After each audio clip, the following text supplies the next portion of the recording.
Welcome to Study Time, a televised home learning program produced by Rwanda Basic Education Board.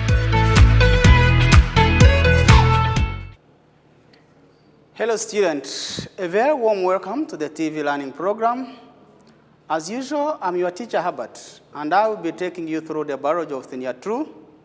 And we are still on the same unit, which is Unit 10, which is concerning about gaseous exchange in human and in plants. That is the unit title. We are going to go through lesson 3, which is concerning about the effects of smoking and even gaseous exchange in plants. Last time, on the last lesson, which was lesson 2, we discussed about respiratory diseases. And the respiratory diseases, we talked about diseases that attacks the respiratory system. And these diseases are examples. We talked about tuberculosis and how the signs and symptoms and the way of preventing it from human. We also talked about the asthma. We talked about the emphysema. We talked about chronic bronchitis. We talked about the number of diseases that attacks the respiratory system. We've been mentioning about the signs and symptoms, how these diseases attacks the respiratory system, the breathing mechanism, the breathing process. Where I also brought what you call coronavirus, which is also a disease which is also very serious that attacks the respiratory system. And it affects the breathing mechanism, and which eventually can lead a person to die. So we're going to talk about the effect of smoking. I know some of you stay with smokers. You may find that yourself, you don't smoke, but you stay in your residence, in your home state, you stay with a person who is a smoker. And eventually you may find you're going to suffer from this, you're going to suffer from the effects of smoking. And in that case, in biology, it is referred to as passive smoking. And you can inhale more smokes, more fumes than a real smoker, and which can affect your respiratory system. So let's talk about some of the effects that affects the respiratory system, and which can lead into some of the complications in terms of breathing mechanism, which can lead into some of the diseases in our lungs.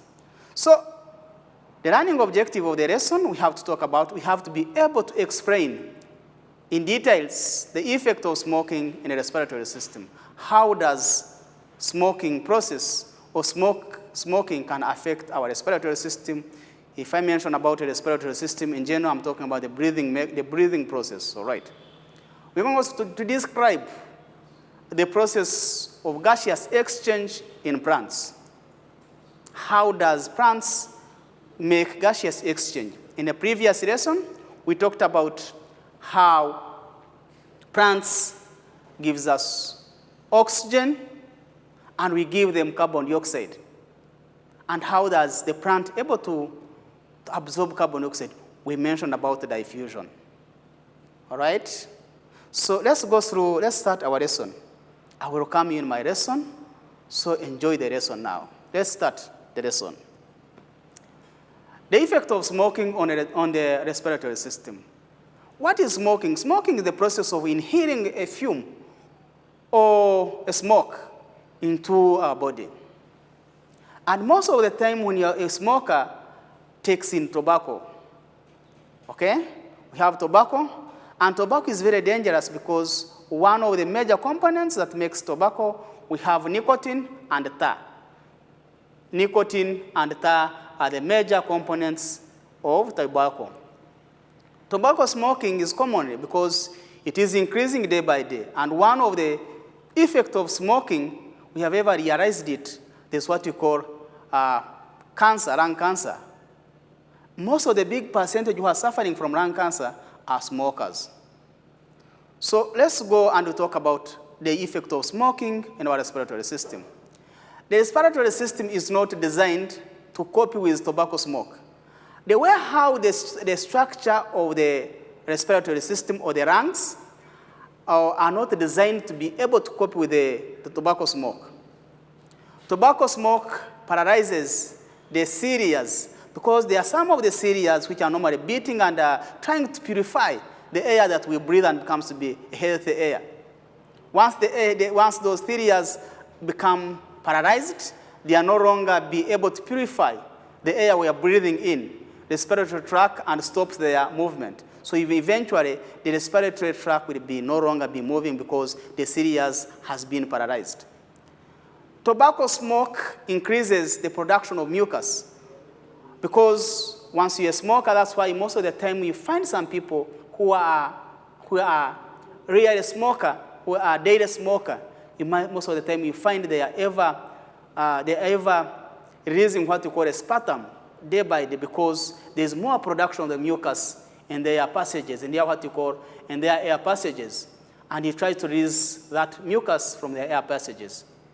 And that production of the mucus, once it is increased in the air passages, that one cough, and even by a smoker, is attempt to remove the excess mucus from the respiratory system. In most of the time, you find a person is trying to attempt to cough in order to attempt to remove the excess mucus from the respiratory system. Most of you stay with smokers. They have a habit of always coughing. Is coughing because there's more production of the mucus and their respiratory passages, and he tries to cough in order to attempt to remove the excessive mucus from the respiratory system. So that's what I'm trying to mention. So let's talk about, we talked about cigarette. When a cigarette smoker is inhaled, about 1/3 of the particles remain in alveoli. One of the particles, as I mentioned, one of the major particles of tobacco, we have the tar and nicotine. The tar and nicotine are these particles that remains in alveolar sacs. They cannot be released out.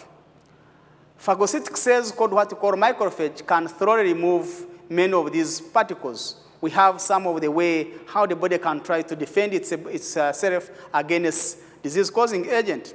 So some of the body can also try to remove those things by doing what we call a phagocytic process, where they have to be surrounded and engulfed, and eventually they're going to be released from the body by the process we mentioned it, by process of exocytosis.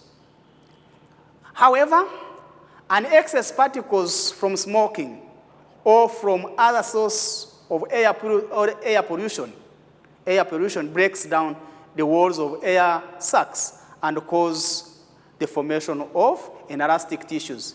Makes the tissues, because we said one of the properties of respiratory passages, the lungs and the likes, and other parts of the respiratory tissues, they are elastic.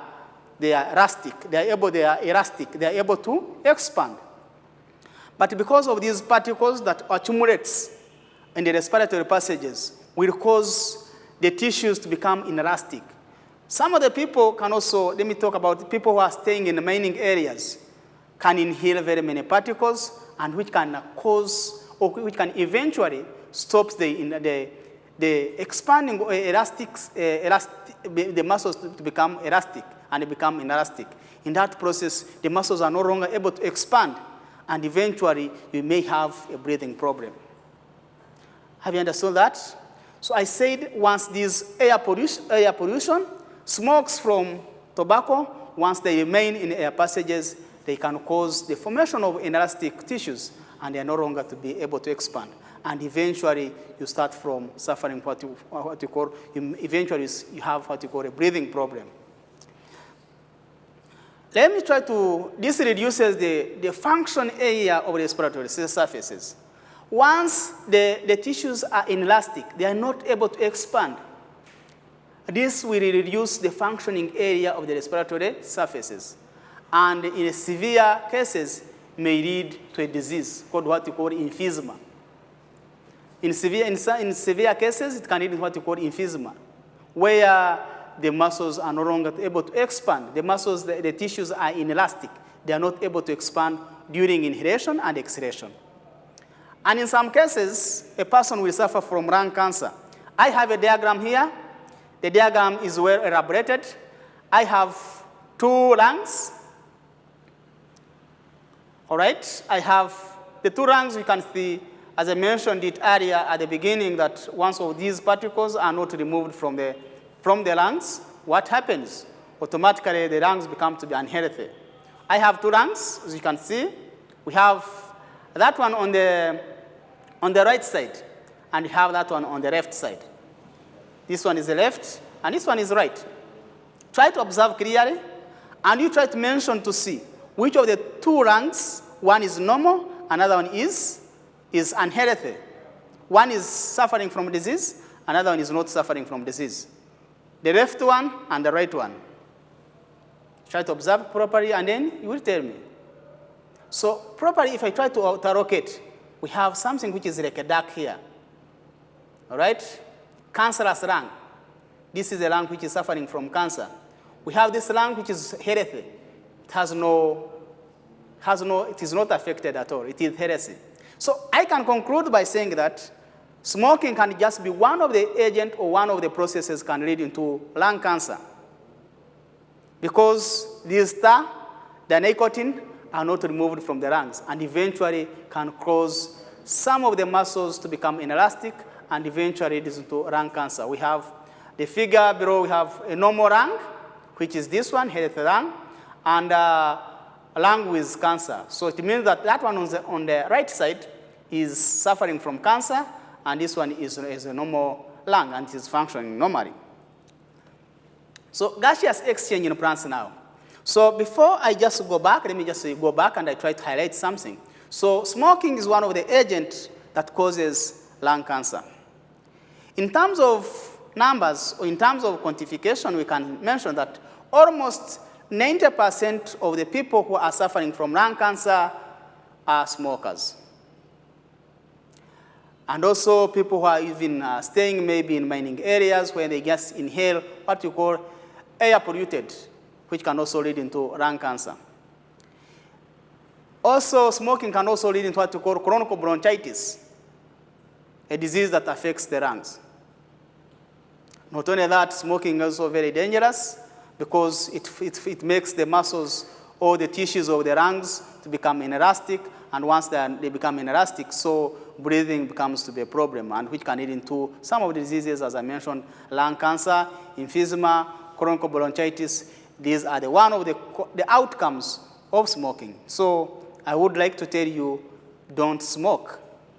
You're not, because smoking is unhealthy to our body because it can lead into very many diseases.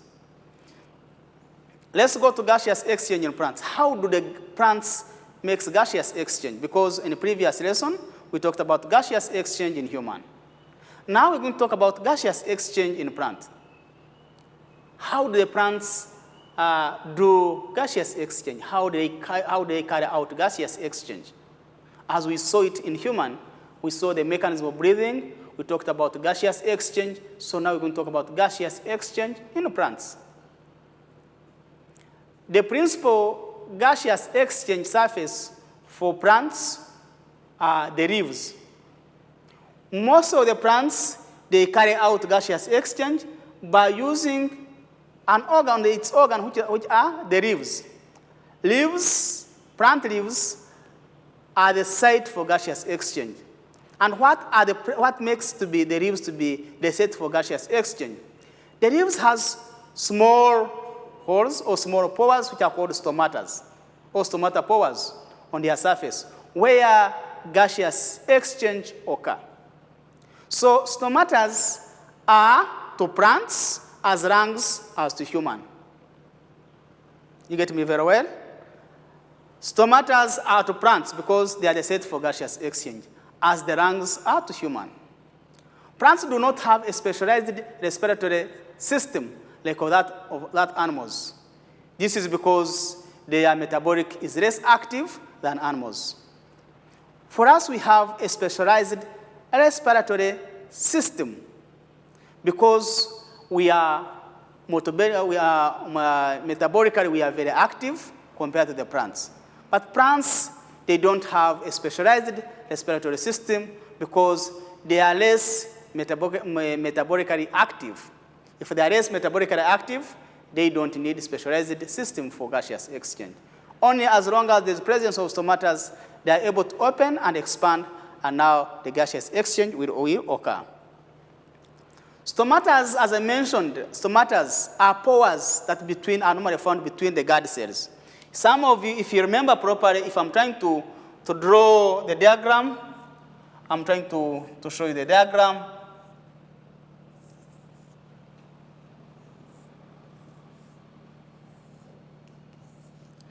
These two are called the guard cells. These are guard cells. And the pores which are normally found here, these are called stomata. So the opening of these two guard cells are called these are called stomata. Stomata are pores between the guard cells, and they are found on upper and lower epidermis. When we talk about the internal structure, if we have the upper epidermis and the lower epidermis, we're going to see it. Stomata can just be distributed either in upper epidermis and lower epidermis, but that one also depends on the type of plants. Because if we take an example, we have hydrophytes. If I mention about hydrophytes, these are plants that are found in water-gorged areas. Then mesophytes, we have mesophytes. These are found in medium areas. We have xerophytes. They are normally found in arid areas. So it is not very common to find that the xerophytes, their stomata are found in the upper epidermis. They are deeply found, they are normally found inside, not in the upper epidermis or lower epidermis. It also depends on the type of plants. As I mentioned, we have hydrophytes, we have xerophytes, and we have the mesophytes. I said hydrophytes, they are found in water-gorged areas. Then xerophytes are found in the dry areas. So that one also, the environment where they are staying also makes them the way how stomata are distributed in the leaves. So as I mentioned, the upper epidermis and even lower epidermis, or they can also be found in both upper and even lower epidermis. Stomata arouse the entry. What does stomata do? We have to understand the function of a stomata. One of the functions of stomata, the entry of carbon dioxide into the leaf during the process of photosynthesis, because carbon dioxide, as we talked it, is a raw material for photosynthesis. During evaporation of water in biology is referred to as transpiration, loss of water in form of vapor. So plants also, stomata are also very important to carry out the process of transpiration, evaporation of water, loss of water in form of vapor. So stomata also carry the function of evaporation. When the water is too much in a plant, the plant can also lose water in terms of evaporation when it is too hot. Not only that, evaporation is also very important to enable the plant to absorb water, because once the plant loses more water, it has to absorb more water in order to replace the lost water. Are you with me? So let's go to stomata are the main structures for gaseous exchange in leaves of the plants. In the leaves of the plants, the stomata are the main structures for gaseous exchange. They are tiny openings. If I say they are very small openings, they are tiny openings that are found in the epidermis of leaves. Most of the time, the stomata are found in lower epidermis in some of the plants, with the exception of what you call submerged plants.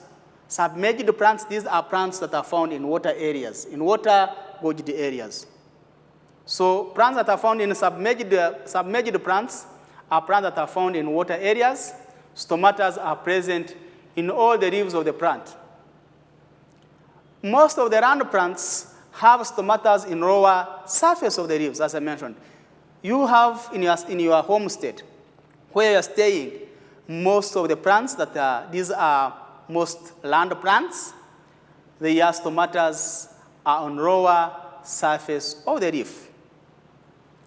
These stomata allow gaseous exchange, as I mentioned it earlier, to take place in the leaves, because most of the time they need carbon dioxide to carry out the process of photosynthesis. So they need to allow carbon dioxide to enter and oxygen to leave from the leaf. Let us examine the structure of the stomata to understand how gaseous exchange takes place. We are going to examine and see how the structure of the stomata looks, and we are able to see how it carries the process of gaseous exchange. We have the diagram here, and you see there is now trying to expand. This is the nucleus, they are thin outer wall, they are thick wall, and also they have epidermal cells, we have chloroplasts, and you know the function of chloroplasts is to trap sunlight energy. And we have the stomata pores, they are now trying to expand. And once it expands, once the stomata expands, the guard cells also try to expand. In that way, eventually that one leads into what you call opening of the stomatas. And water leaving the guard cells. Once the stomata is open, water will be able to leave the stomata. I mentioned about water, evaporation of water. So once the guard cells open, automatically water will leave the stomata as in form of vapor. We have the closing of the stomatas now. Once the water is left and now the stomatas are able to close, once the water leaves the guard cells, the stomatas are able to close. And once they close, it means that there is no loss of water. Some of you see now we are in a dry season. Most of the plants, they shed off their leaves. And we can ask yourself, if the plant sheds off their leaves during a dry season, how will the plant carry out photosynthesis? The answer is this. Plant loses leaves purposely because once the sunlight hits the leaves, they're able to open, and once they open, water will get lost in the form of water vapor. And for the plant to minimize the loss of water, it decides to lose the leaves. And once it loses the leaves, the question is, how will the plant carry out photosynthesis? The answer is that they're going to carry out photosynthesis. Any part of the plant which is green can photosynthesize, not only the leaves. So any part of the plant, either the stems, the leaves which are green, are able to photosynthesize. So most of the time, the plants try to close the leaves when it is dry season in order to minimize the amount of water getting lost. Gaseous exchange, when stomata is open, gases come out into the leaf, while other come out. Oxygen, which is a byproduct of photosynthesis, you know oxygen is a byproduct of photosynthesis. What happens? It diffuses out from the parasite layer cells into the air spaces, and eventually comes out through the stomata to the atmosphere. And now oxygen is going to be released out from the plant as a byproduct. On the other hand, what happens? The carbon dioxide, which is going to be entering because oxygen is going to be released as a byproduct, and now carbon dioxide is going to enter from the atmosphere. It will enter into the leaf through the stomatas into the air space. So that is the process of how the gaseous exchange takes place in plants. We have a diagram that shows the internal structure of a leaf, not external structure of a leaf. I know some of you have ever gone through that diagram. We have the upper part. We have this part which is called air space. You can see this is red and this is blue. It means that oxygen is diffusing and carbon dioxide is entering into the leaf, which is a raw material for photosynthesis, and goes into the air space. And now oxygen, which are in air space, has to leave out the stomata through the guard cell. These are the guard cells. And I remind you, the upper part of the leaf has got more chloroplasts because in upper epidermis, that's where more photosynthesis takes place compared to the mesophyll layer and even the lower epidermis. When you check on lower epidermis, there's what is found in lower epidermis. There's the guard cells, there's air space, and even a less number of chloroplasts. So that is a process trying to show the internal structure of a leaf and try to show you how the gaseous exchange takes place. You see the arrows. The red one are trying to show oxygen is leaving the leaf as a byproduct, but carbon dioxide is diffusing into the leaf through a pore which is called stomatas, and the guard cells are able to open, and carbon dioxide is going to diffuse and going to be stored in air space, which is going to be used as a raw material for photosynthesis. This means that the concentration of carbon dioxide in parasite cells becomes lower than in air space. Outside the cell, therefore, during photosynthesis, carbon dioxide diffuses into the parasite cell. The carbon dioxide will diffuse into the parasite cell from the air space. Then, on the other hand, photosynthesis produces oxygen, whose concentration becomes high. Once the concentration of oxygen are increased in the air space, that one will cause the carbon dioxide to diffuse and replace oxygen, which is a byproduct, and able to diffuse into the airspace.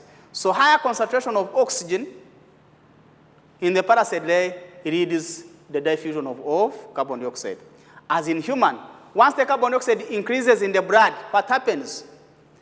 Inhalation takes place. You are going to take in more oxygen to replace the carbon dioxide in the blood, which has been increased in a high concentration.